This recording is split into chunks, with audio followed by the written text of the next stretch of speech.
आज आमच्या दिदूबाईंना घरीच टिफिन विसरून गेल्या होत्या, म्हणून मग सगळी कामं सोडली आणि पहिल्यांदा टिफिन द्यायला गेली।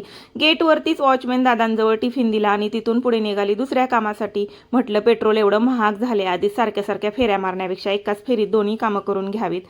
अलीकडे ना माझ्याकडे खूप सारे चप्पल असून पण माझ्याकडे चप्पल नाही असंच मला वाटत होतं। सँडल, स्लीपर, शूज सगळं असूनही वाटत होतं की एखादी छानशी चप्पल घ्यावी, म्हणून मग ही चप्पल घेतली आणि मग घरी जायला निघाले। माझी पिल्लं माझी वाट बघत होती घरी आणि मम्मासाठी काहीही आणलं की यांनाच घालून बघायचं असतं अगोदर। दोघांनी चप्पल घालून बघितली, घरभर फिरले, मिरवलं आणि त्याच्यानंतर यांच्यासाठी छान असा खाऊ आणलेला होता। कधी कधी ना हे माझ्याशी डील करतात की मम्मा आम्ही घरी राहतो पण आमच्यासाठी काहीतरी खाऊ घेऊन ये, मग आपल्याला नाईलाजाने आणावंच लागतं।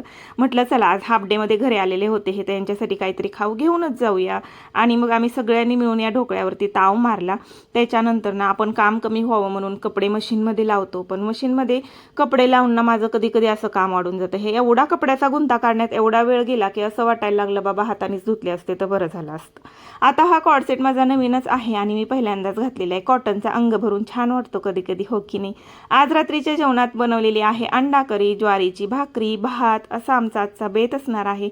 चला मग पटकन सबस्क्राईब करून घ्या आणि लाईक करून घ्या। भेटूया पुढच्या व्हिडिओमध्ये, तोपर्यंत बाय।